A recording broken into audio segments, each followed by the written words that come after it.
back. We're back, guys. I saw somebody comment in the chat. Still what? We are waiting. Of course, we're back. We're back. We're back. We're back. It's 6:02. We're back talking about transfers and obviously football news. We'll see where the conversation takes us. Today, we're here with DD analysis. Some of our OG fans will know DD analysis from some past videos that we've done Way together. back. But DD analysis, a Man U fan. I think you're one of the most like loyal fans when it comes to like a true Red Devil. I would say this guy is a true fan. So it's good to have you back, bro. It's good to have you back. I appreciate you having me.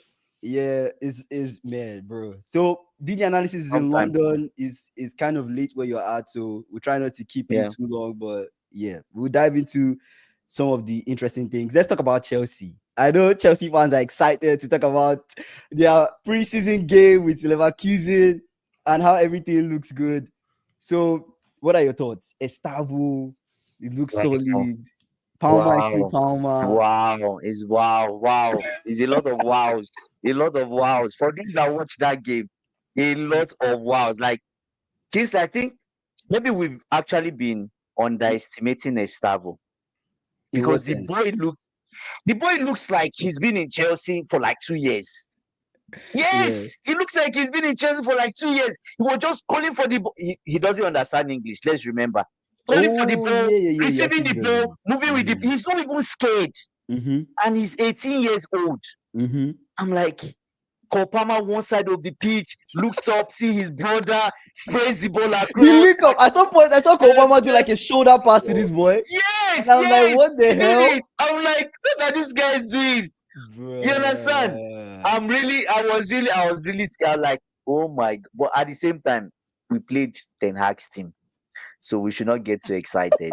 You understand? Did you understand? I will not be excited at all. Yeah. But apart from playing Ten Hag's team, I think I was excited with the style of play. In preseason, it's not about winning the games; it's the way you play it, right? Yeah. We got to see new people. We got to see Estevão. You saw Gittins as well. Yeah, we saw get the few 15 minutes he got. The movement was much. I was much more excited than Madueke, to be honest with you, right? I was surprised. And you talk about Hato coming on for Cucurella. This guy looks like a wall. Nobody got past him. I'm serious. Like every player that tried to go through was on the ground. I was like, oh my God, this is something else. But I saw Caicedo's deputy. Baby Caicedo. According to people that call him Baby Caicedo. He's not bad. He's not bad. And I love the rotation for Maresca. Yeah, so I'm really excited, really happy. And Joao Pedro keeps doing Joao Pedro things. We can't complain. Joao Pedro scored.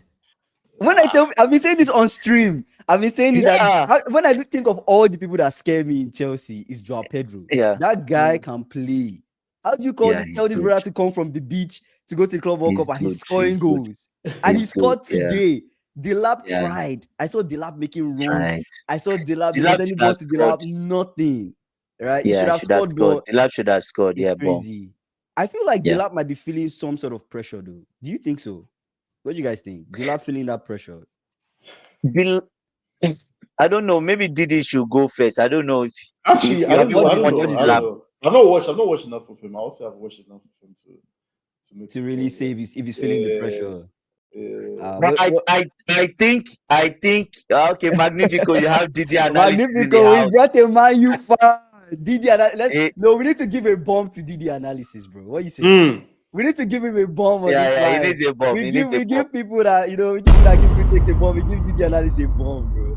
Welcome to the live DD analysis. The loyal Man U fan. Welcome to the live. Yeah. Unfortunately loyal, man. Unfortunately loyal. Yeah, but there's more to come, man. We're talking about yesterday. We talked about was it yesterday or 2 streams ago? We talked about Sesko. We talked about this new United with Sesko, with Mbuemo, with Cunha. You guys might possibly get a keeper. But yesterday we heard Botafogo's keeper might be West Ham. I think West Ham signed to West Ham. He's going to West Ham. But if you guys get a keeper, maybe things are on the up for United. Maybe you guys are top 5, top 6. Where do you see United finishing? Let's start from there. Yeah, let's have one there. Let's have one there. You see, as a fan of this team since what 08, 07, yeah, I've seen it all. The truth is, this preseason feels different, but not too different from different ones I've seen. So I'm going to make a quick comparison. Yeah, comparing it to that season where we had Di Maria, Falcao, Zlatan. I was like, that was one of the years. I was like, it has to make sense. Like, where can it go wrong? And it actually went wrong because the system wasn't built for the players. So to come back to this season, we've got Cunha and Bueno, Sesko, potentially Cabela. Like, it's making sense from the style of play, but I think the difference between what we saw the time I referred to with the Falcaos and Di Marias with these guys is that these are not necessarily superstar players. It's not like they've established themselves globally that everybody's like putting pressure on them. These guys have actually proven it, at least for Cunha and Bueno, in the league itself. It's not like an Anthony. It's not like a what's it called, Holland, where it's like you're now bringing him in. He's now going to learn how Premier League works, right? In this scenario, okay. It's like basically. So in that scenario, it's like, hey, why wouldn't it work this time? That's my question. Why wouldn't it work? So I'm honestly looking forward to it. Where we will finish top 4. We have to be top 4 because we have no other competition to distract us. Did you say top 4? Did I hear that? I said top 4. My days. So what are you removing from top 4? I'm confused. Are you sure? Top 4? Oh my god! Is that not like an overachievement? Magnifico. We need you on this, please. I feel like it might be like an overachievement for Amorim though to finish top 4. I mean, there's no distraction, there's no Europe and stuff, but top 4. The only 3 teams 100% better than us, right? Is Liverpool, obviously. Yeah. Arsenal. The thing with Arsenal, I never trust Arsenal, but I'll put Arsenal there. I'll be real. Chelsea, yes, you've won Club World Cup, but I need to see it. I need to see it consistently over the season. I'll be real. There are no Chelsea fans in this chat. We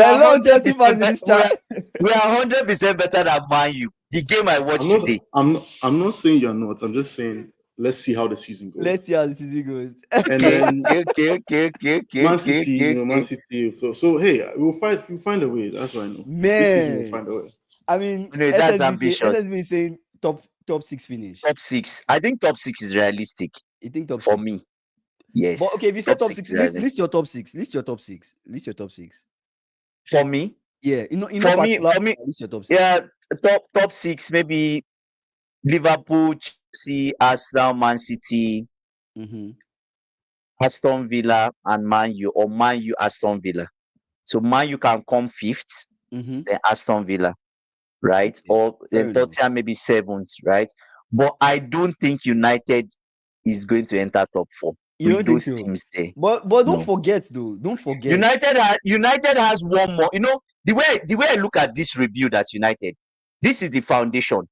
Okay. You are giving the coach. It's the first foundation where you are fixing the spine. If you look at his signing a striker, Sesko, the guys underneath the striker, probably he wants to go for like a Baliba who is in the midfield, then a keeper. I mean, you guys, we don't know if he's going.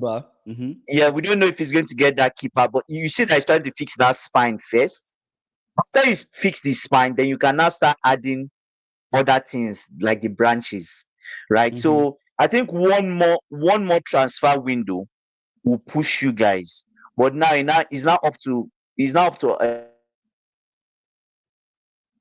he stuck? Yeah, I thought it was my network. Yeah, I think he's stuck. Let's give him some time. Let's talk to Carlos. Okay. I think you were stuck for a bit. We didn't hear last season. Yeah. Okay, so I'm saying that. I think he's okay. This brother is stuck. Let's give him time to come back. But let's move on. Let's talk about Manchester United's signings, transfers, whatnot. So you guys have a bunch of players that you guys want to let go of. Garnacho is one of those players. Malacia and many other people that you guys have tagged as rejects. Anthony is there. I don't know. Some people have been released and stuff. But let's talk about Garnacho. Garnacho has strong interest to join Chelsea. Andy has been talking about Garnacho joining Chelsea for a while. He's giving his 1 or 2 feedback. What is your take on Garnacho joining Chelsea? Yeah, I think honestly, with Garnacho, I think the truth is he needs to go because he's lost faith for the coach. And that's if you lose favor with the coach, there's no way you can actually get playing time. And I think his disrespect and his like the way he's handled himself in general is just not something in Man United. So I think whilst the talent is not necessarily not that he doesn't lack talent, he actually has talent. The problem is his performance is not going to show because he's such a selfish player and the way he carries himself. Right? What of the attitude thing though? What of the attitude thing, the online thing? Do you see that being a problem at Chelsea? Yes, 100%. But Chelsea's lifestyle, Chelsea's culture is very different to what we have in United. So you don't see that being an issue? I don't see that. Yeah, I don't see that necessarily translating. Maybe because he might merge better with some of the other players. You guys have been linked to Baliba. What do you think about Baliba joining United? I think that would be the main difference we are looking for, honestly, because our CDM role, Ugarte, Casemiro, we've seen that naturally that position has lack pace, like actual fluidity to move the ball, like a Pogba style player. Yeah. So if he's going to be disciplined enough to play defensive and release the ball quickly, why wouldn't it work with the like of Mainu, Fernandes, Mbeumo, Kuna, the whole setup here? I feel like I have one more question though before I continue my transfer conversation. The last question I have is 3-4-3. That's Amorim's system. What do you think? It doesn't work. I don't think it's the system for us. I don't think we have the players for that system yet. That's the issue. But if we are to adjust to play that style, we'll have to make the change. We have to make a change in like the system and the player style. So I think for now, honestly, we might be able to get away with, as I said, maybe a top 4, top 6, but to be actually competitive and long term, the whole playing team, to what you're saying about the exercise of letting players go, will have to be like an exodus. We have to lose a lot of players before we can actually build the style of play for a 3-4-3. Okay, that makes sense. Chelsea, they've decided to bid 40 million pounds. 40 million pounds for give me one sec. 40 million pounds for Garnacho. What do you think about 40 million pounds? Can you guys afford 40 million pounds, or you guys can't afford 40 million pounds, or you don't think so? Have we put in the bid yet, or they are still saying we are going to put in the bid? Which of that? I mean, I guess my question is 40 million pounds, is that enough for Garnacho, for Man U to accept? I think it's more than enough, to be honest with you. It's more than enough. Right? The player wants to come to Chelsea, but at the same time, I think I've said it before. I said worst case scenario, 35 plus 5 seems okay. That's what I think. 35 plus 5 seems okay. Right? But any other thing, that's a no. I don't know. Yeah. Personal terms has been agreed. Personal terms as Garnacho was agreed today, right? So we don't know. No. We're not paying 50 for Garnacho. I don't think. But looking at how Gittins played today, does this influence you guys in a way, in terms of if you compare Garnacho, you compare what you saw from Gittins today, are you leaning one direction over the other? Like in terms of you've seen Garnacho play at United, you're not sure how he play at Chelsea, but now you've seen Gittins' first game. You said he looked good on the ball, some dribbling from Gittins. Yeah. What do you think? Gittins might be the main man, Garnacho the deputy, or Garnacho? I don't know. Gittins, he dribbled. He did a lot of dribbling. Do you get? But it's not just dribbling. You need to pick out somebody in the box. He tried it the first time. He picked out Estevão, right? So if you can do it 3-4 times in a game, you open up teams, right? But I think that output, I'm not still sure. I need to see more games from him. But what I saw, I understand what Maresca is trying to do. He needs wingers that are direct. Garnacho is direct. We all know this. If he wants to be direct, the only issue is when he's direct, can he pick out a teammate? Right? Keep yourself aside, less selfishness, less shooting in the air. I know he does a lot of shooting that is just frivolous, doesn't go anywhere. We don't know where he's shooting to. Even I don't know if he's shooting to the stars, but we'll see. Between both of them, Garnacho is a bit better, right? But is who plays well. There are some things that Didi was talking about. He was talking about Garnacho's selfishness and how that how he plays and stuff. don't you think this might impact the way you guys play? Because when you look at Estevão, you look at Gittins, you look at these guys, it's almost like maybe the way they play, it doesn't seem like they are looking to be the main guy. Even with Estevão, I know there were sometimes you look at the way he plays today, or you look at some of the way he played today, and be like, there were sometimes he should have maybe laid off a pass or something, and then he went to shoot. But still, he was doing everything right. But still, it just looked like it made sense for him to do the things he did, right? But when you look at Garnacho, there are times where you're like, it didn't make sense for you to take that shot. You could have laid off that pass. So I guess this old selfishness from Garnacho is something that I still feel is a bit concerning, but I don't want this Garnacho thing is not a hill I want to die on, so I'll just move on from it. Let's talk about Newcastle, Liverpool, and Isak, the whole drama around it. Now, there's a rumor that is coming out, and that rumor is saying, according to what I just read, that Newcastle don't want to sell Isak to Liverpool until the end of the transfer window. Well, why? Why? I'll read it exactly how they said it. Newcastle are looking at their Premier League game against Liverpool August 25th. And they consider the future of Isak. They don't want Isak to be part of that squad that plays against them. So they just want to be wicked. They would rather just hold on to Isak as long as they can pay, to the end and pay him the salary before they let him go. So they'll keep on holding on to the end of the window. So are you guys going to St. James's Park? First game. August 25th. I'll have to check that. I have to check that. Okay. But regardless, there's still second leg, and when he moves, you still play against Newcastle. Is he going to play against Newcastle, and he'll probably score? So it makes no difference. But I understand what they are saying. You don't want to give Liverpool. I support them on this. You don't want to give Liverpool that firepower too early. Hold on. Even if it's 5 games, it can make a difference to all of us fighting for the same title. Right? I feel like what Newcastle they are doing with this whole Isak thing doesn't make any sense. Right? Why? And I'll tell you why. Let's recap. Weeks before we go for Ekitike, we go for Isak. They didn't agree to that. Fair people said Ekitike told them no. We went for Ekitike, we got Ekitike. Fine. Yeah. Now, but like, give us Isak. They said no. We'll wait till the end of the transfer window before we consider giving you Isak. Fair enough. Now, we and Newcastle, both of us are interested in Wissa. Where do you think Wissa will sign to? You guys are interested in Wissa? We're interested in Wissa, yes. Where do you think Wissa will sign to? That's not good. Seriously, when did you guys get interested in Wissa? It's what I just read now, but the rumor is coming out that they're interested in Wissa. The question still is, where do you think Wissa will go to? Wissa will probably go to Liverpool if he's serious. So no matter, Newcastle need to understand something. Sell Isak, maybe we might remove our interest in Wissa, and maybe you guys might have a chance getting Wissa.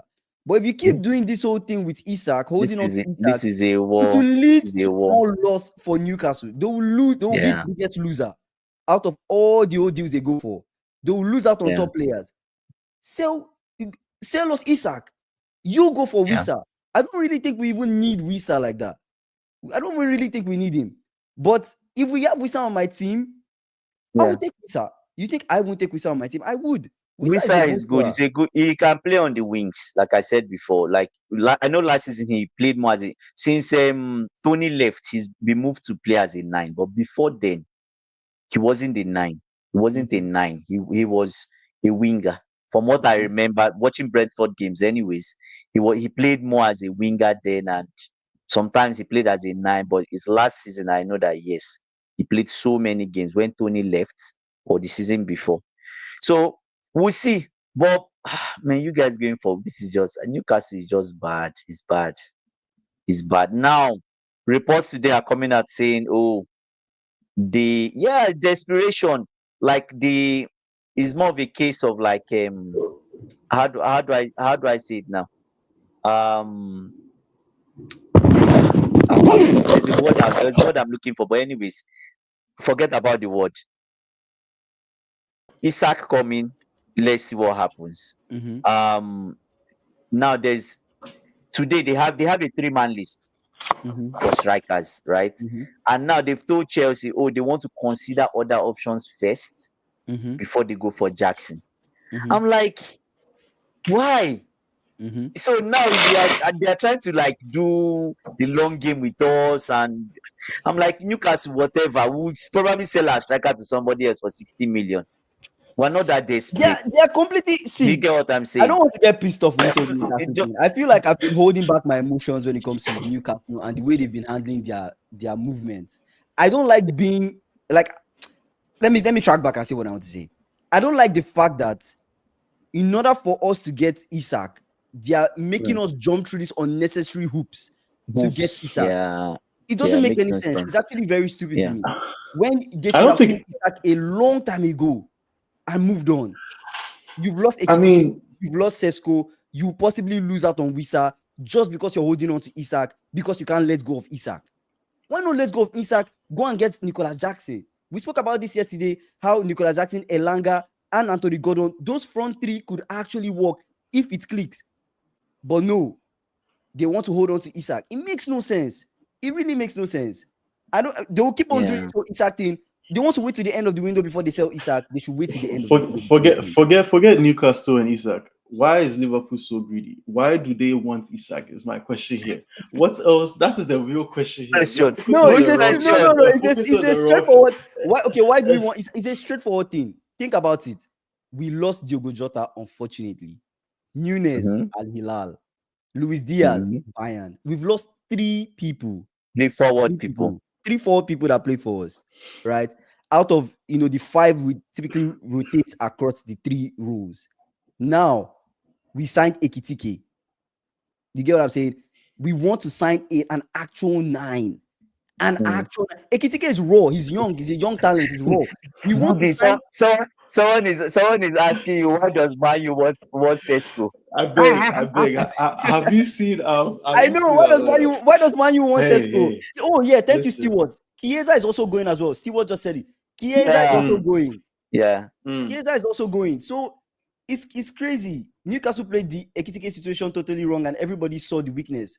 It's crazy. They also reek of desperation, like SSB is saying, like Newcastle reeks of desperation. They reek of desperation at this point, and it's going to get even worse if they don't lock in and figure out their striker situation the right way. That's just my own take on that. That's just my own take on that. I don't want to drag it too long. But the whole Newcastle situation is funny because as a United fan, Newcastle started trying to troll us since that Carabao Cup or whenever, right? This is the team we call United. So I was like, is it us here comes to do 1v1 with, right? Even this transfer season, we saw it, right? They tried to go Cunha, they tried to go Bueno, they even like everybody they've gone for, they eventually came to us, right? So Newcastle as a whole, I think they're trying to act and start to pick up the whole big club, big club mindset. Yeah. But before you do that, you need to have something to show for. And what they have so far is not enough to show for. You're not, no matter what you are, you're not going to be selling to superstars who want to come and play for you. So I think there's a balance of that. Yeah, I completely agree. I've been saying it like Newcastle their branding is like an overperforming mid-table team.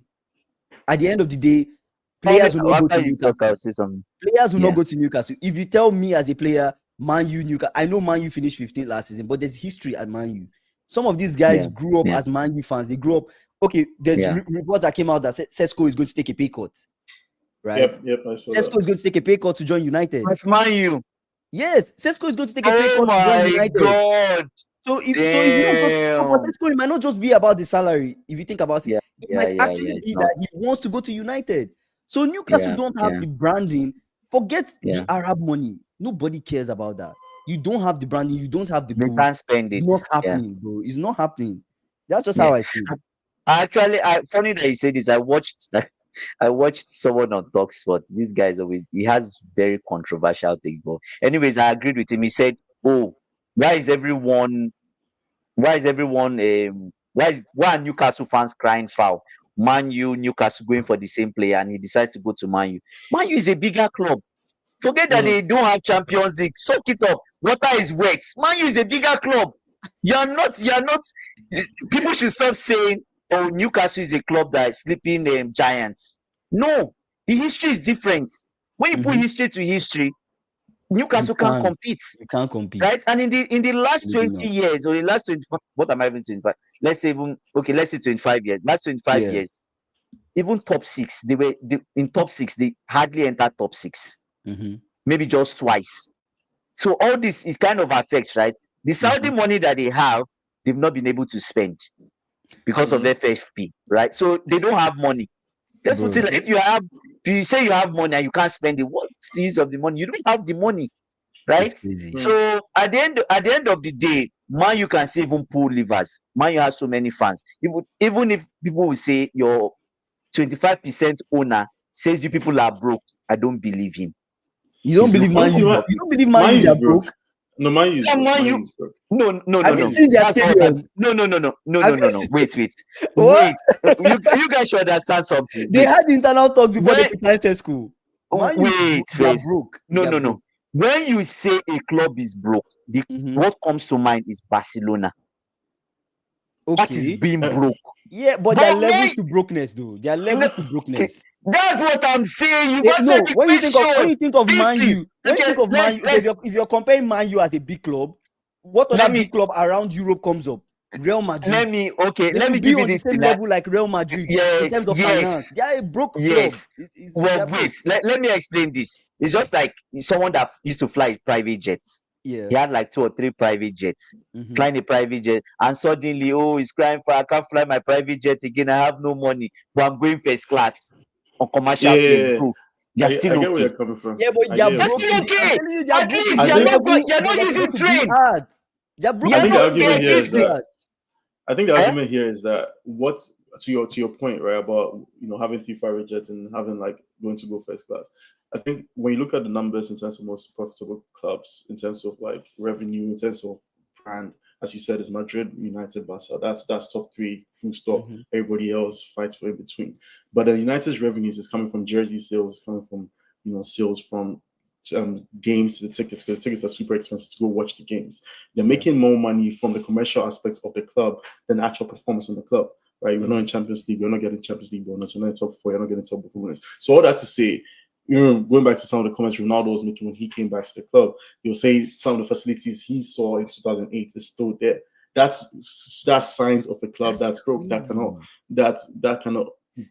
not investing in. But if you look at the stock performance of the Man United club, it's actually listed on the stock exchange as well. It has, I think, it went up about 20 or 30% last year or so, just because of the purchase from Jay Ratliff. But before that, it was a very stable performance, right? So all that to say is that there isn't actually a point for the club to prove its worth outside of the commerciality. It's just because we are Man United that has carried Man United forward. If that brand ever was not to exist, or ceased to exist, honestly speaking, if United don't step up and start winning things, this pool that they have, I give them 8 years, bro. That's because it's my generation. I give them 8 years is too soon. 8 years is even too soon. I think it's too soon. I think it's too soon. Bro, I give them, bro, people will stop going there. But anyways, but then the new stadium as well. Yeah. Let's do some of the comments. Liverpool don't spend. Rival fans say spend. Liverpool spend. Everyone says stop. We don't have a galactical window, bro. People say, I'm tired of talking about this on stream. We don't have a galactical window. We are struggling. We're trying to replace people. People. Struggling. No, struggling in terms of let me explain this. Struggling in terms of squad depth. We're struggling in terms of depth. We're trying to replace people with people that are really good, so we can compete, right? Yeah. Because everybody's competing. We want to win EPL. We want to win UCL. We are a big club. Believe it or not, we have to sign big players. And we signing Isak is not a bad thing. City signed Haaland, so we can't get Isak. It's not a bad thing. It's not a bad thing. They have Champions League, but Man, you have nothing. United banter era is more successful than Newcastle regular years. Sesko is scared. Even better than Chelsea. Nothing about Man United being bigger. Stewart, man. Stewart is a big United hater. Saudi took a huge ego blow this window. United broke is La Liga or Serie A rich. So AC Milan is broke. Barca is broke. United is not broke. Well, true. Newcastle is bigger than Manchester United, please. Had Liverpool Isak issue didn't play, they won't be in this situation. Players aren't choosing them because of the way they are handling Isak. Oh, it could be. Think so? Do you think so? This is giving them bad branding. That's a valid point. Yeah. Really? Because okay, look at it. Okay, I understand what Stewart is saying in the sense that when players I want to come to, anyways, maybe it's not, but maybe slightly, maybe 10% might look at it and say, "Oh, I'm trying to come to Newcastle. If I wanted to live in the future, how would the club handle it?" Yeah, you're seeing it unfold, how they are handling it, right? Yeah. Isak wants to go, just allow him go. Let him free just Isak. Hash free Isak. Free Isak. You guys, man. Liverpool fans in the chat, please. Hashtag free Isak. Hashtag free Isak. Let us get Isak, bro. I don't know what's going on. Didi has some English accent. Where is he from? He stays in the UK. Did you tell the people where you're from? Where are you from? Bro, it's funny you brought it up because my accents, like everywhere I live, I don't even know what accent I have anymore. But I was born and raised in Ghana, but I lived in America for like 7 years. And then, as Kingsley just said, I've been in the UK for about 2 years. So my accent fluctuates. It's all over the place. It's all over. I just call it international, really.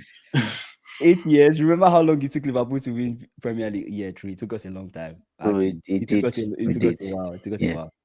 United need to scout correctly and employ the right manager. See, Chelsea built a world-class squad from Brighton and academy players. You can't deny, dude. And this question is actually for DD analysis. Like, if you think about it, you can't deny the fact that the way Chelsea have moved, you know, in recent years, has been good. They've won 2 trophies: Conference League, Club World Cup. They are world champions. They have some of the best young talents in the world right now, and they look good.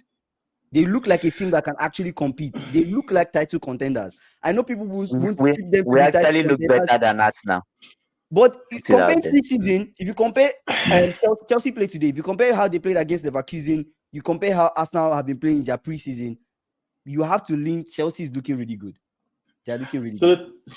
So the Chelsea thing, yeah, I think it stems from so many things. Obviously, first of all, the ownership structure had to change, obviously, because of the whole Russia stuff, right? So that's when Abramovich had to leave. These new owners come in.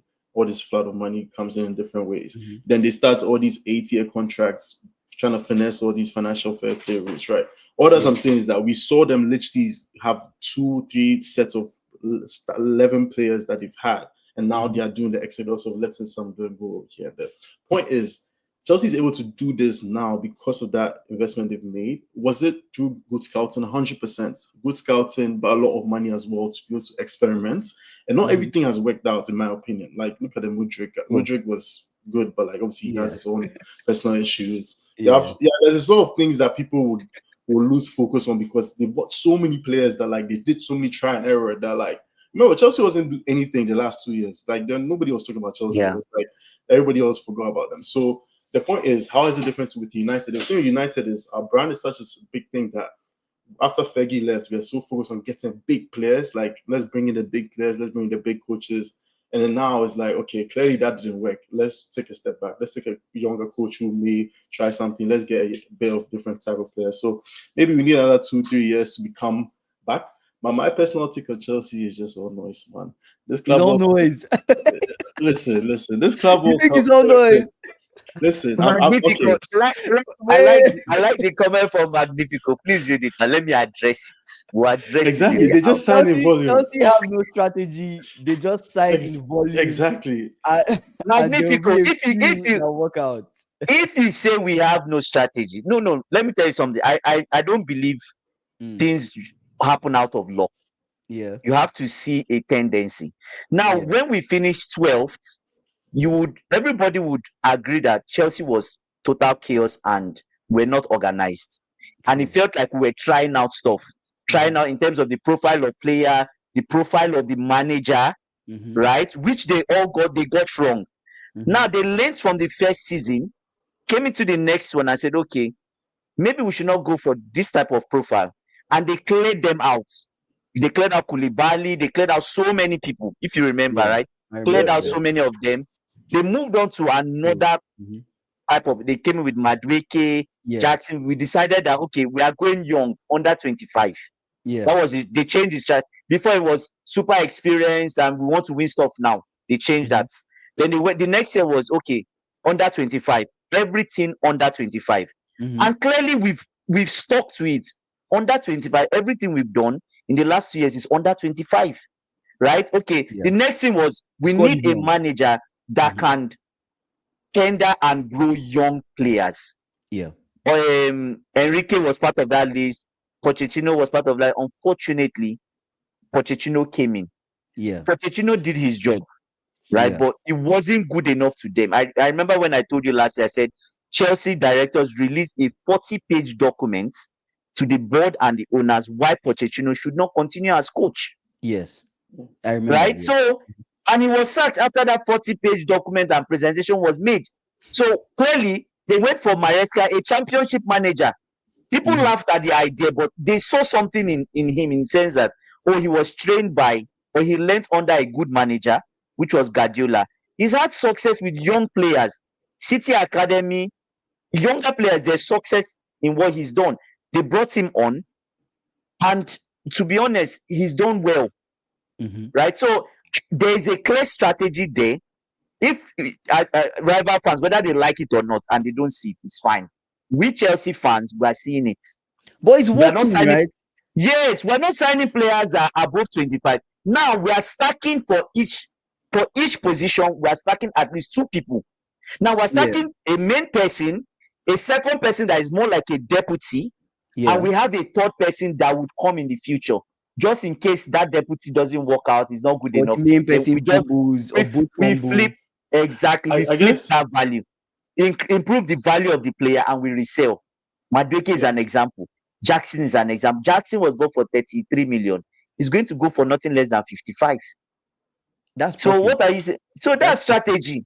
Yeah. I think the question more so is that when it was happening at the time, did you see the vision?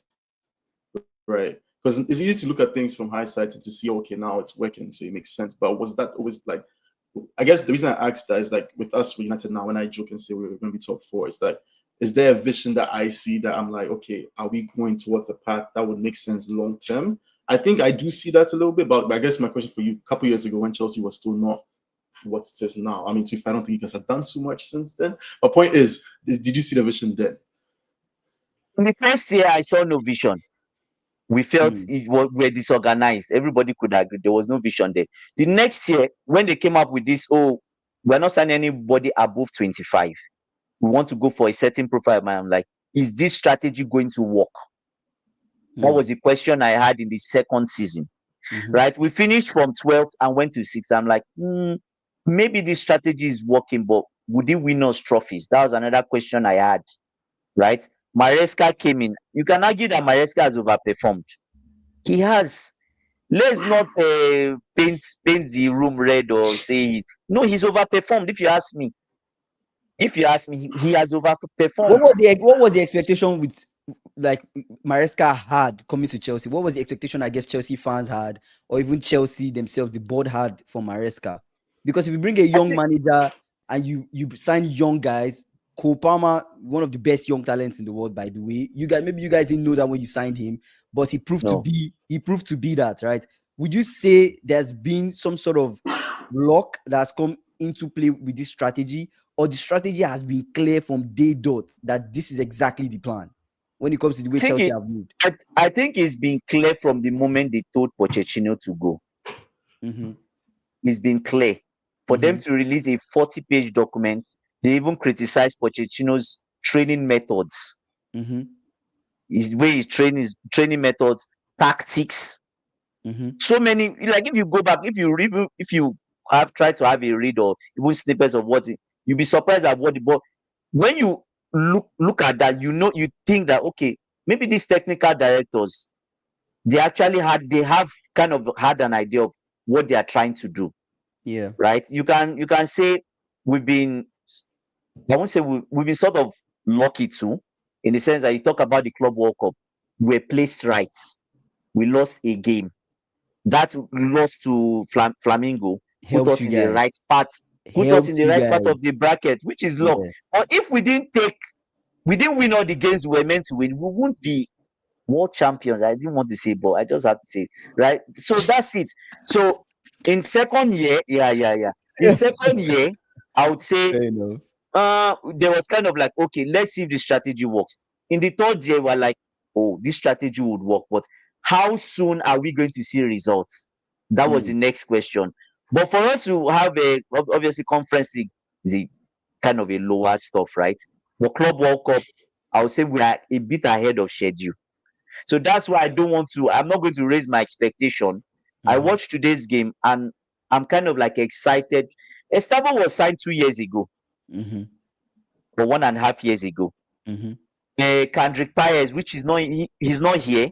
He was signed to the same time 1.5 years ago. So some of these guys that play today, Santos, Esugo, they've been signed over a year ago, right? But when they sign them, they send them on loan, give them some experience. So you see that they are trying to. There's a pattern, right?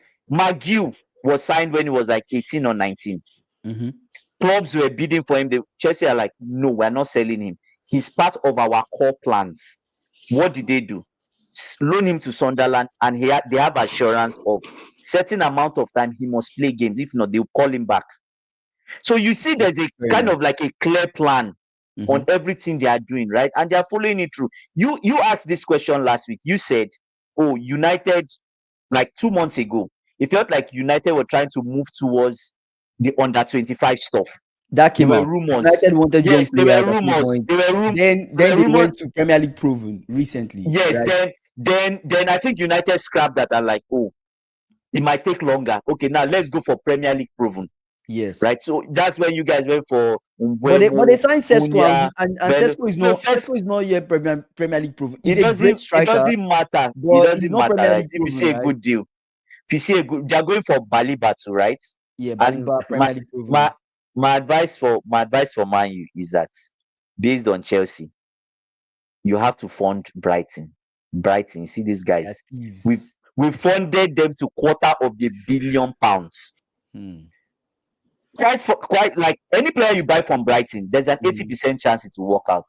We bought almost 4 or 5. Yeah, we bought almost 4 or 5 from Brighton. It's only Sanchez that is iffy. So even Sanchez is showing some signs. From that, he's let's not go into Sanchez now. Let's read some. You understand? Yeah. We have AB says we have the youngest team in the history of the Premier League, and ops are dismissing like we just won the lottery. Most of them don't even watch Chelsea. They just say what other people have said. Well, that's fair. That's fair. We destroyed Ten Hag without Lavia, Enzo Fernandez. It's only the beginning. Many more rivals will cry this season. CFC gamer. I knew he was evil. Who is going to pay 55M for Jackson? Who's going to pay 55M for Jackson? Probably Newcastle. Come on. Italian clubs. I guess those are the clubs that are kind of interested, right? You guys are seeing it now. For me, I saw division and I had to swallow a lot of insults. Some of us understand Chelsea. We're not just fans or so. But honestly, I have to give it to AB. AB knows the Chelsea business. When he came to the Club World Cup conversation, he said he was the only one. He was the only one semi-final. From day one. Semi-finals, get the money deep. Yeah. And Chelsea kind of overachieved in the Club World Cup and became world champions, I guess. So that's good. That's actually true.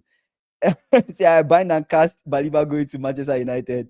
Remember, United had a deal for Caicedo done for Ole before he joined Brighton, but agents wanted a high commission, so we pulled out. Really? Did that actually happen? Yes, we almost signed him too. Wow. Yeah. Oh, sorry, United. No. Sorry. Let's talk about United because I saw a comment and someone said, I think it was AB that United's problem is not money. Do you disagree with that, Derek? That your problem is not money. What do you think the problem of United is? I think the focus of the owners has been like it fluctuated a lot. Obviously, with the Glazers, we saw. I think it was they're trying to they saw it as a business as against a football club, right? I think when compared to some of the different owners, let's even use Abramovich for Chelsea for a while. He actually enjoyed the football, he's actually invested into it. He cares about the performance of the club, but not the performance of the business as Manchester United. So I think there was a focus on that. So there was no investment into the actual facilities that brought the benefits to the club. Now, if you take that aside, I think the management structure that we've seen since Ferguson again, it was to point. Strategy was there with Moyes and maybe Ole. Jose Mourinho was just there. He's Mourinho. We need him. Was it the United style? No, but he has probably given us our best season since. Van Gaal was just, I don't even know how to describe the Van Gaal era. Ten Hag, in my opinion, was actually tracking somewhere. So I guess to answer the question directly, I think United's problem is players come in with a pressure on them that no other club in England is going to put on you. Because of the history of the club, because of what the expectations are. People come in, they want to take number 7 jersey like Mount, Garnacho wants to be next Ronaldo. There's just that external pressure that comes into it. But then if the culture of the club, which I don't even know what the culture of the club is, right? From going to little things like even captaincy, like obviously Maguire was captain, he was underperforming, they had to strip the give to Bruno. I think Bruno is a good captain, but does every player mess with Bruno? When Ronaldo came in, like there's just a lot of like strong personalities. That's the thing with United. We had so many talented players, like the Sanchos, the Rashfords. Rashford was even a strong personality, but I think basically I'm struggling with something though. Players go to United and get worse. They leave United and get better. Is it just these things you're talking about? Is it just the Glazers not caring about the club? Because how is this happening? That's what I'm saying. I'm saying I bring it down to the pressure and expectation levels. Like some people crumble under pressure. That's the truth, right? Like a simple story is even Lingard, right? Lingard was United all these years. He was doing decent. He couldn't really get playing time. That season he went to West Ham, played the time of his life, and obviously he should have never come back. He should have just sold himself to a club and stayed. He came back. They convinced him, "Oh, we'll play you." We never played him. Trash. Sancho, another example. Killing in Dortmund comes in. Again, pressure of United. He's getting caught up, getting all this money. He doesn't really care. So I think it's down to the pressure. I think maybe where's the pressure coming from though? Is it the fans? Pressure and money and too much money. Is it? But where's the pressure coming from? Is it the fans? From the badge, bro? It's literally just the pressure of playing for, in my opinion, the biggest for United. Playing for United. It's not. It's like the only thing that compares is playing for Real Madrid, really, because like everybody and your kid knows Manchester United because of Ferguson, because of everything, right? You know what I mean? It's not to discredit any other club. It's just the truth. Like whether you like it or not, that you're always going to be relevant for that. So to now say, okay, I'm playing for either your childhood club or playing for this club, it's like, oh, I have to become the next George Best, the next Cantona, the next, like, you know what I mean? Like these are the names you're talking about here. And if you don't perform to that level, nobody's ever going to give you your flowers. Like if you don't ever touch Rooney levels, nobody's ever going to give you flowers, and not everybody can do that. I was going to say, like, a lot of clubs, especially going to a big club, will come with a certain level of pressure. I feel like a player going to Chelsea, wouldn't they feel that same pressure? Like Nicolas Jackson felt pressure, but not every player at Chelsea struggled. You think about Liverpool, there's pressure playing for Liverpool too as well. It's a big club. Playing for Liverpool is huge. Nunes felt pressure, but not every player in Liverpool struggled. If you think about City, there's pressure playing for City too as well. It's like any big club right now, there'll be pressure. So it can't just be just how it's everybody. Is it everybody though? I think all at the same time. Is it everybody as well though? Because you think about it, like nobody has really lived up to the expectation placed on them in a sense. Look at Rashford. Fernandes. I'll say Bruno has. But Bruno by default is Bruno. If you put Bruno anywhere, it's just Bruno. It's natural. It's elite. Bruno is an elite natural. Anything Bruno, pressure or no pressure, he Bruno will play. Bruno. Let's say Bruno is an outlier. Look at the other guys, bro. Like Onana said he was the best keeper in the world before he joined United, and he became. Honestly, he had a good Champions League campaign. Onana had a good Champions League campaign. Came to United, nothing. You look at so many. There are so many examples. These are just recent examples I'm giving. So it's just like it just feels like there's more to this than just pressure for the bag. I mean, I could add is culture. Maybe like the team culture as a whole is not an environment. Like there's no because even going to Madrid, you feel pressure too. You know, playing for Madrid. Yeah. I think there's no structure. I think to summarize it up, there's also no structure from like, okay, what is when you come into United, what are your expectations? how do you become from whoever you are? Do you subdue yourself to the United way? What is the United way? I think there's just a lot of questions with what a club is in our structure. Yeah. They said the problem of United is Ferguson. Immediately he left, they lost the influence they had over referees and the FA. Man U dominance was more about political influence than tactical prowess. Oh my God! Okay, now we are taking it. Look. I saw this video. I have to give Stewart a bump for that one. I have to give Stewart a bump for that one. That made me laugh. No, Stewart, that was sick. Video, I think it was 2000. I forgot what season it was when they're doing the team of the year, bro. Went through the team of the year videos. I don't know if you guys saw it on Instagram. Every player out of the 11, only Gerrard, Drogba, I think it was just Gerrard and Drogba who made the team of the season. All our players were United players. This was Ferguson's era. I don't think Ferguson was just referees. I don't think Ferguson was just. I think he's just a good player manager. Like was Ferguson just the culture? Do you feel like he was the culture? He was the culture, I think. And then once he left, I think so. Culture just left with him. Do you get what I mean? And that's the thing. Like you hear the players talk in their podcasts. Like when Fergie see like the Van Persie story, I'm sure you guys have seen it. Like when Van Persie came, they said, "Don't give this guy the ball. Forget. Like you are going to sit on the bench, no matter what. When he says something, you listen to him, right?" I think there's no coach that will be able to come in and influence themselves. Because look, you see when Ten Hag tried to Ronaldo says, "Hey, I'm bigger than you. I'm out." Then Ronaldo tries to say, I'm like, you know what I mean? Like there's a lot of stubbornness. Ten Hag tried to bring some strictness, but it didn't work. Ten Hag tried. I feel like was trying some out of the playbook of Sir Alex, but I was like, bro, calm down. Sending Sancho to go train and come back and still didn't pan out anything. It's crazy. Anyway, let me read some more. Things people are saying. Say they are not exposed, they can't recover. Sancho had quality fullbacks at Dortmund. At United, he had 4 fullbacks that wouldn't start for Palace. Oh my days. Bruno doesn't have balance though. For all he offers offensively, his defense is pathetic. I don't agree are with this finally selfless forwards. They've had egoic wingers since 2012, and the journalists Peggy banned more journalists than Putin and Trump combined. Oh my days! Wow. But why are you a Man U fan? Are you? Might tell us what club you support? What clubs you support? That's actually crazy. What's your take? What's your take? The Ferguson thing here is like look, Ferguson did these things when after 20 odd years, right? It's not like you woke up one day and said, okay, I'm just going to start doing this. He's built his reputation, or he came to the club. He's basically above relegation, left. Liverpool had 2019 trophies. We matched them, beat them, whatever. So he's built his reputation to be able to do things. And the journalist stories, it's true. Like, look, if he's reached a point where you're not going to put respect on his name, then leave my place. You've seen the videos of Mourinho when he had to explain how he alone had 3 Premier League trophies. That all other 19 coaches at the time in the league had 2. Like it's like, how are you coming here to disrespect me because of 1, 2, 3 games of whatever? So look, the whole story about United is that in summary, definitely Ferguson was a culture. We've lost that. How do we get it back? Right? I mean, you can argue the same for Arsenal, just to put it out there. Was Wenger not the culture in Arsenal? What have Arsenal been since then? But nobody talks about it because they think No, but nah, bro. You can't compare. Bro. You can't compare life for life. Okay.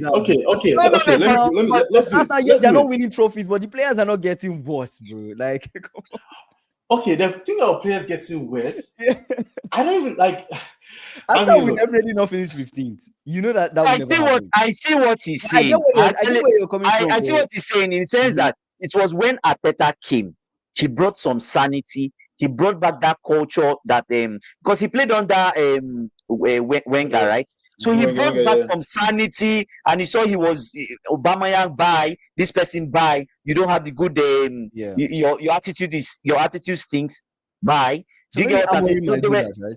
There were so many players he sent away. People were like, "Oh, what's this guy doing?" But he was trying to clean up the place, right? So now Arsenal has a culture. A better culture, let's say similar to what when Wenger was there, right? But they have a decent culture now. Every player is well behaved.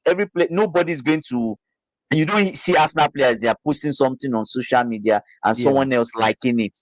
You don't see that in Arsenal because you're scared. Ateta might just banish you and immediately you're out of the club. And the club supports him. Yeah. Do you get what I'm saying? So, Man U, it feels like there's no, like you said, Fergie was the culture at United. When he left, he was the man that was putting the what do you like the judge. I get what you mean. Yes, like it was judge and jury. It was judge and jury. Yes, exactly. But immediately he left. Who is enforcing it? You have owners that don't even care about the football on the pitch. They only care about the pound sterling, the money, right? So who is going to really enforce? Do you get what I'm saying? So there was no real figure. Mourinho came. I got some vibe from Mourinho that was trying to put his foot down. Yeah. But Mourinho's attitude normally after 3 years he fights with everybody. High risk, right? Very high risk, high reward. That's what you get with Mourinho. Yeah. Okay, let's move on from United. We're talking about United for a while. Let's leave United for a bit. Let's talk about some more interesting stuff. Let's go back to transfer news. Let's talk about Arsenal. Okay. Let me reply. Let me reply to you. I admire United prior to Fergie. I admire Busby, but I'm Scottish and I follow Sevilla. Shout out to you. Nice. Yeah, but if I say club started banning journals, the media will lose their shit. Fergie had all of them in his pocket. Where are you lads from anyway? Greetings from Scotland. Shout out to you. We're from Nigeria. DD analysis. Derek is from Ghana. He's in the UK right now. So that's where I'm in the US, and I think Andy's in Canada. So that's where we're at.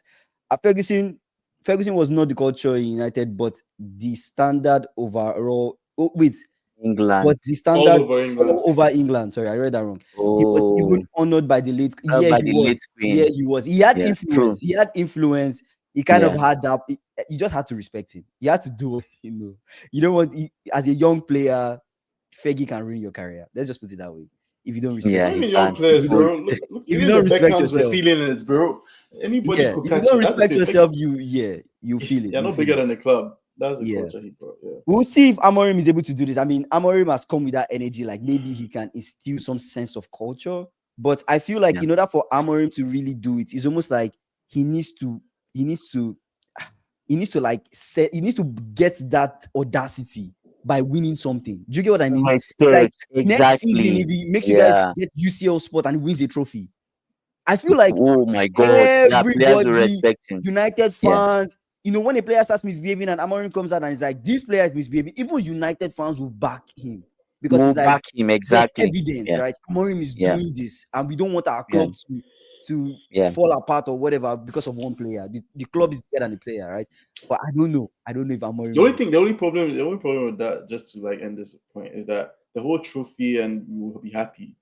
Ten Hag won trophies, right? We are still not happy. So what will make you happy? They won't make United fans happy. This is what I was gonna say, right? I think the problem with United now is that because, as I said, we have so much history. You have all these old heads. You have all these people that expect something from United. The United way. United way. I'll be real. United play style from the Rooney, Tevez, Ronaldo days. It's really just counter-attack, play, kill you like from the get-go. Obviously, late goals, all that stuff, right? That's something you can't replicate if you don't have the players for it. Full stop. Like you have to have the type of players for that. So now Amorim is coming and changing the style.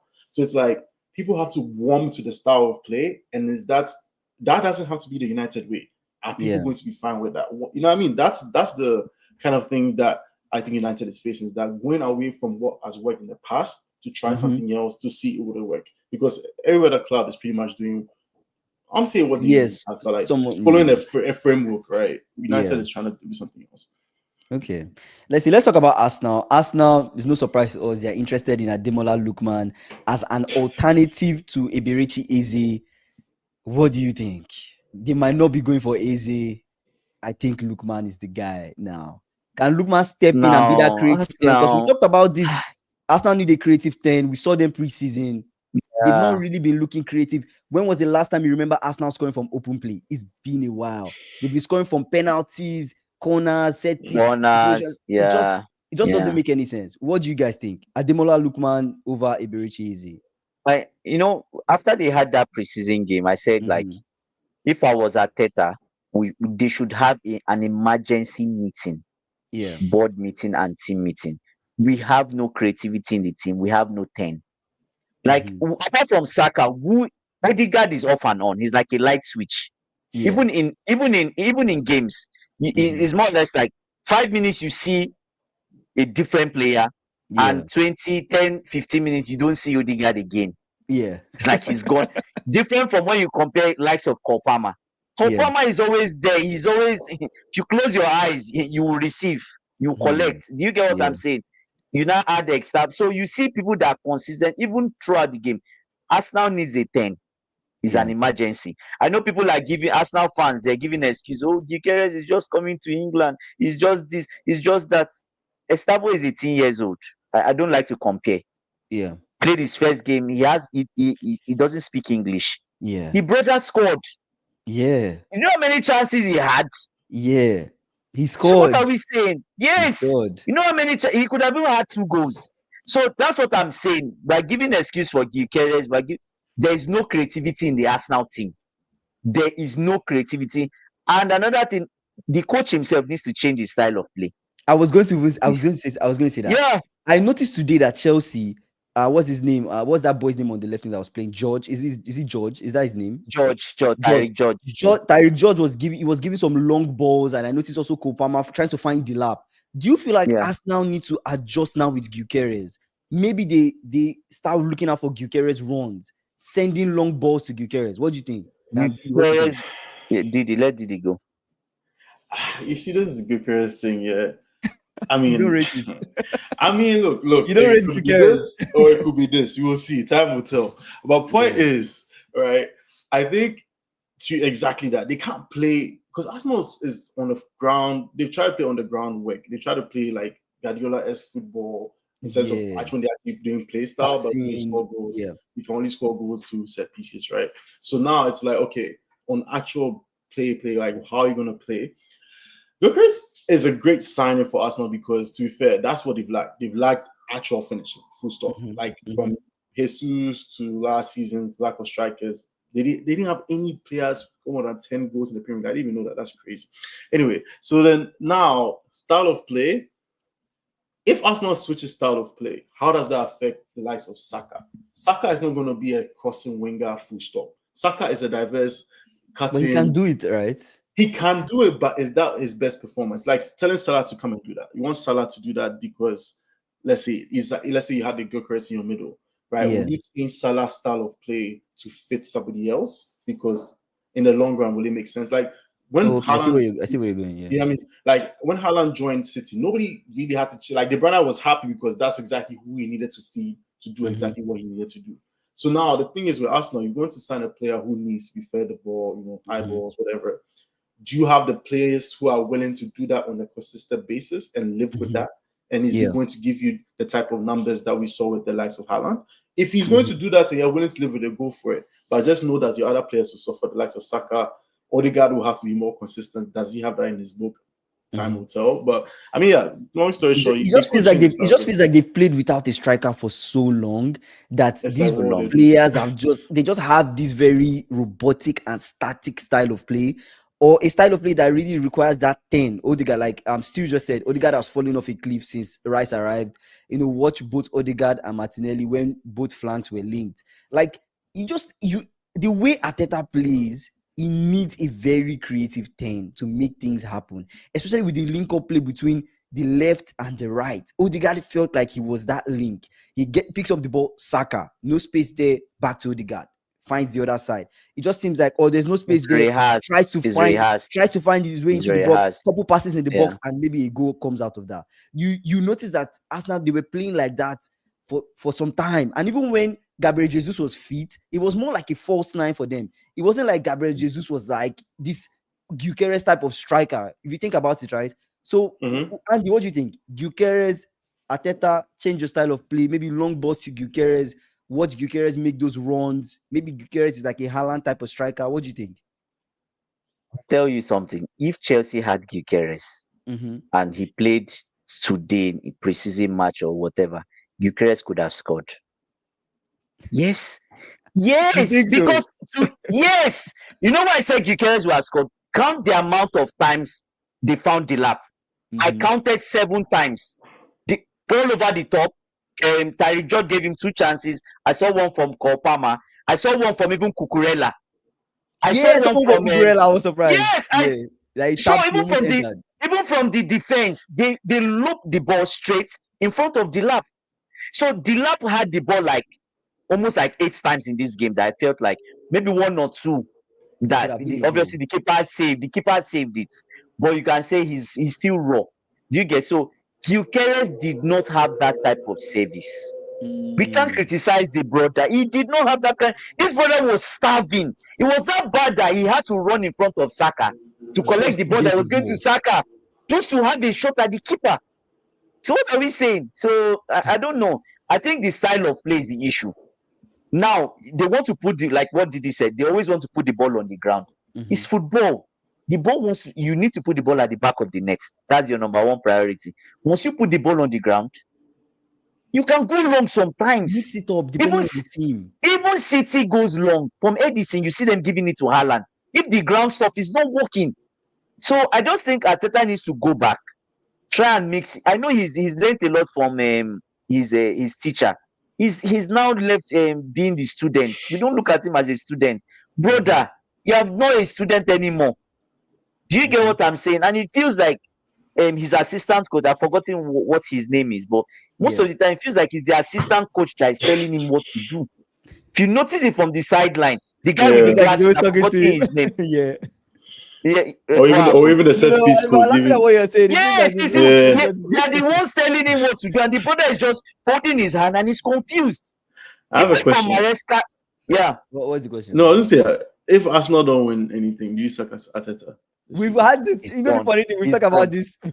We talk about this a lot. I think he dropped off. Let's give him some time. Okay. But going back to the question, if Arteta doesn't win, what happens? Honestly, I think he's back.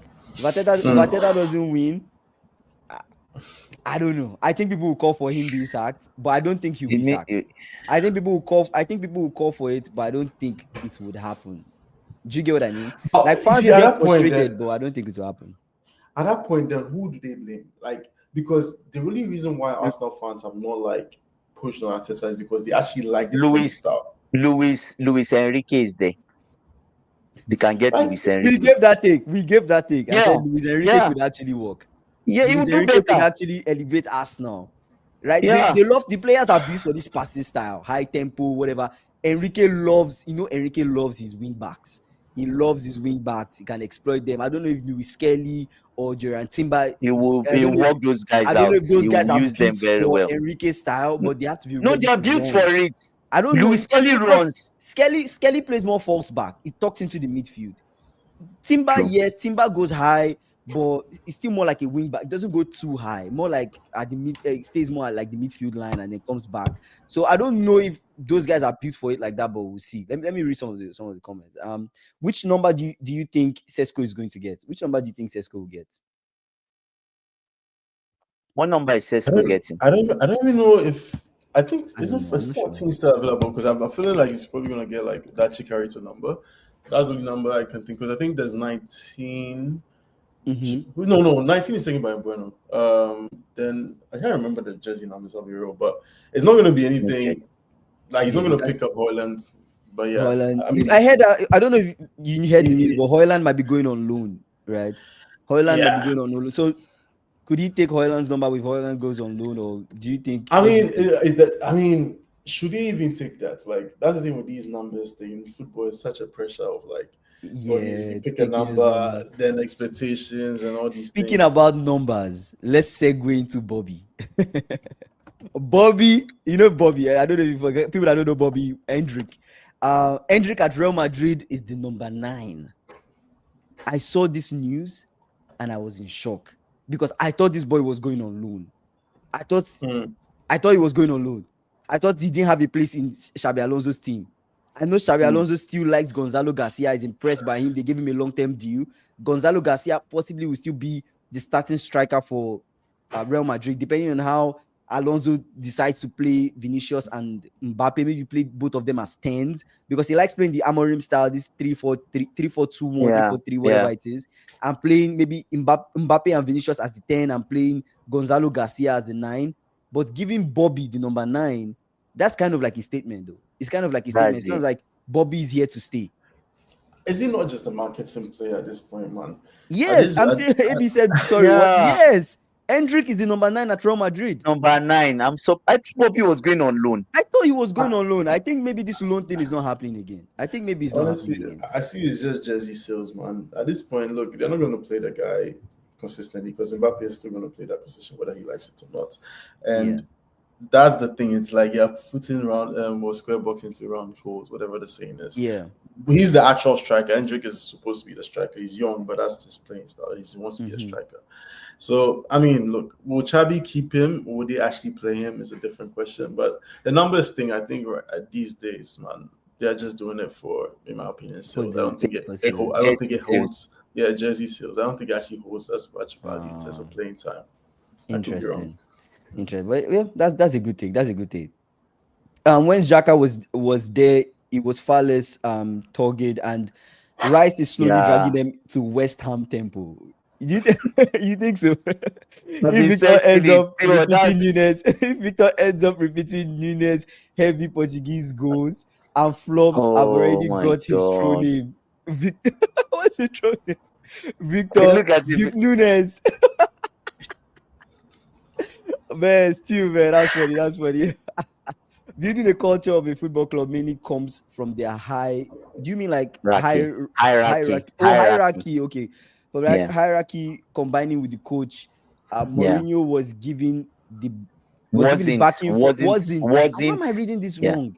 Mourinho wasn't giving the backing from the Glazer like Ineos is doing. Okay. Yeah, I read that really wrong. That's crazy. Estevão, wonder kid. Yeah, Estevão is doing things.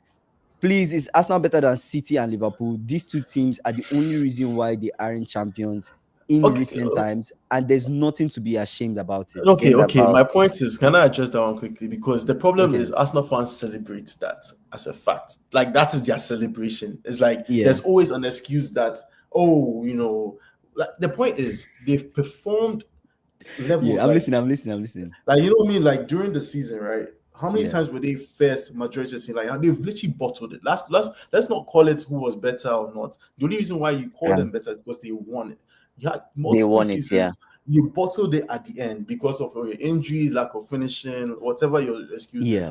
Indiscipline too. Exactly. Indiscipline. Like, the point is, will we not treat Arsenal or talk about Arsenal this way if it was never in your possession? But if it was something you held and you lost it, it's different than I never even had that you're not good enough. Like you didn't even have the chance. Because if you Chelsea now, Chelsea that finished fourth, right? That dropped off. So that's different, right? They were not good enough, right? But to me, I feel like Arsenal have been going for the title we're going into the 4th year of this movie. That squad is good enough to win the league. And trophies, not even just the from the first. Remember the first season. The first season they finished second. Papun, they were miles ahead. But you can say Arteta wasn't experienced. Fine, which is okay. He's a young manager. He's learning. He's learning. You go again the second year. You had a good run. He had a chance to. What happened? Nothing. Right? And I think the last year it was just too many red cards and yellow cards and only corner kicks. They were not scoring from open. The style just became stale. I think the players got tired mentally. That's what I think. Anyways, I might be wrong. When you've done the same thing for 3 years, right? That's and you're expecting a different result, it will obviously affect the players. Yeah. So only when a Manchester United or Spurs win a major trophy, UCL and EPL, before Arsenal can have a moral justification to sack Arteta. Planning second fiddle to super teams like Liverpool and City is not bad. It goes back to what even Didi said. I'm going to miss you for a bit. It goes back to what Didi said, right? Of like, you were in the lead, you fell off. You were in the lead, you fell off. you can't really blame Liverpool or City.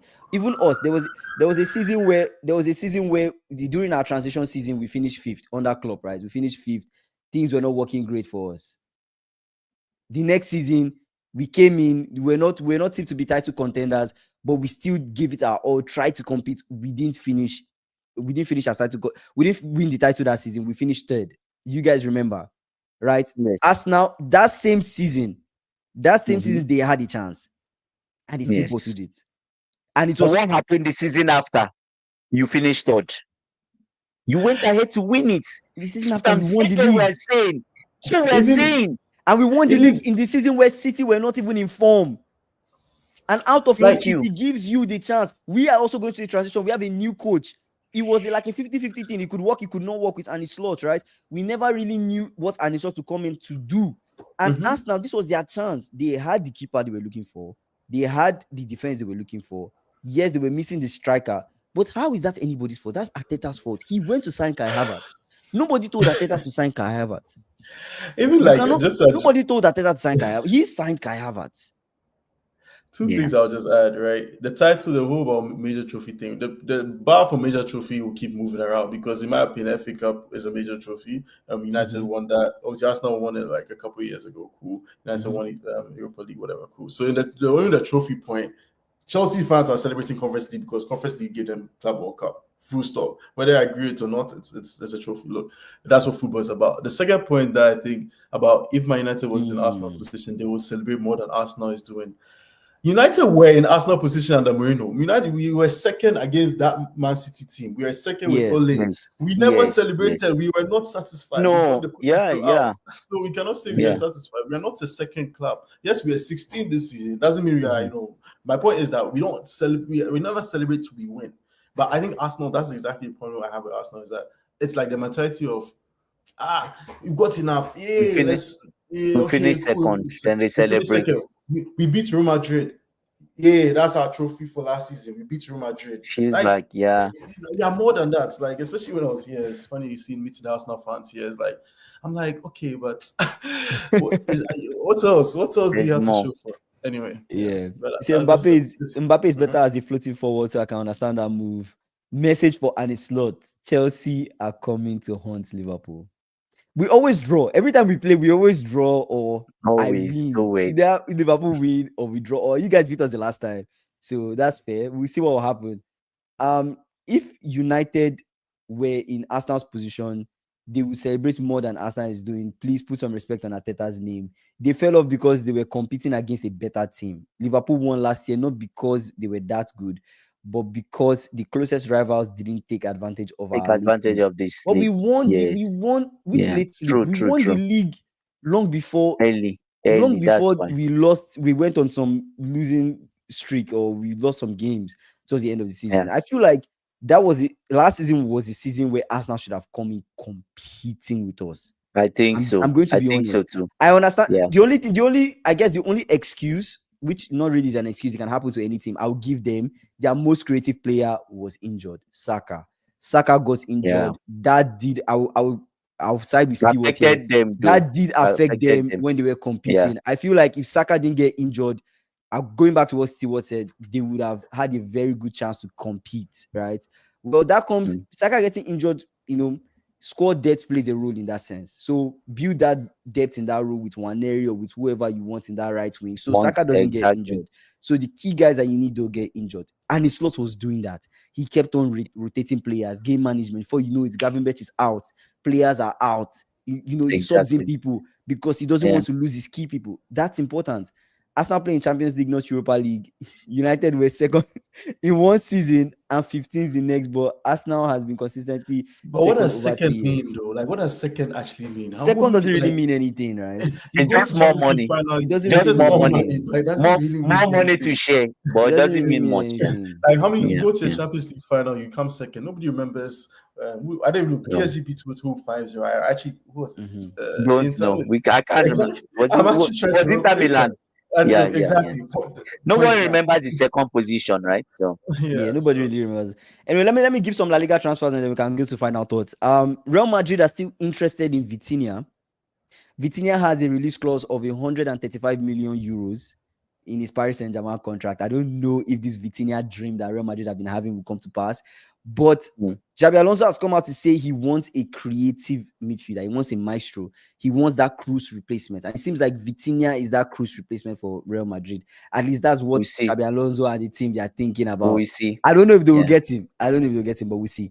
Anyway, this rumor I don't think is true, but Barcelona, they're interested in Harry Kane, but they're thinking of summer 2026. Just move on. Just move on. Summer 2026 for Harry Kane. I don't think that will ever happen.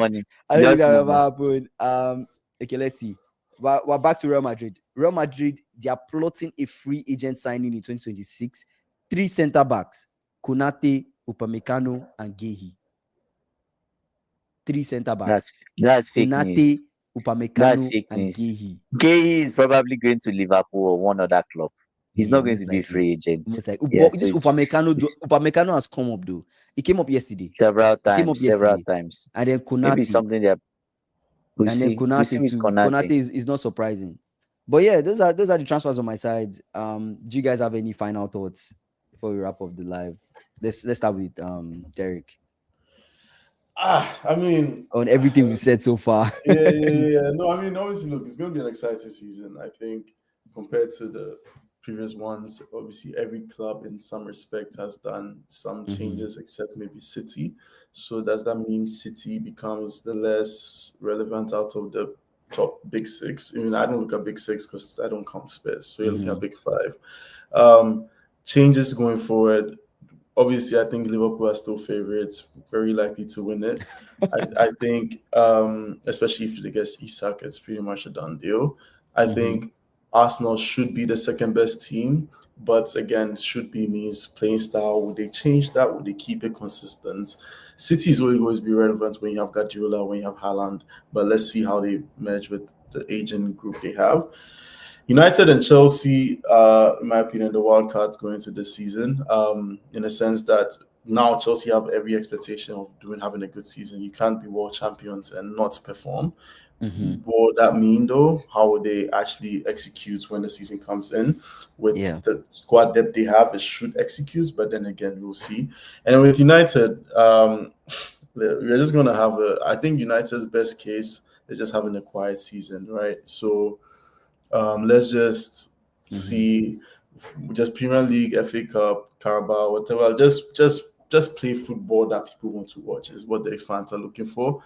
The bare expectation is what's it called? What the bare expectation is basically just to perform. So yeah, I think I'll say it's going to be a fun season ahead, but let's see what will happen. There might be some more fun transfer news to come. I don't think Rodri is fit. Rodri will be fit. He'll be fit like mid-September. I think he's not yet ready to go back. He's not yet ready. He's not ready. No. Mid-September. He already played some games. Games in Club World Cup. I mean, that's the news that's coming out. No, Club World Cup. He had an injury in Club World Cup. Al Hilal. He had an injury in Club World Cup that set him back. Rodri will be fit mid-September. If Rodri is back, then City will have a chance. That ACL injury, it changes things for players. I'm telling you, you will not be back 100%. And I feel like they are rushing Rodri at City. That's my take. They are rushing Rodri to get back, and that's something I'm just feeling like it's an issue. But yeah, Andy, what's your final thoughts? I think final thoughts for me, we see, like Derek has said a lot of things. I'm excited to see what the team would bring. The new people being added to Chelsea would see, because people are not really looking at us that way, right? But we'll see what happens in the new season. So yeah.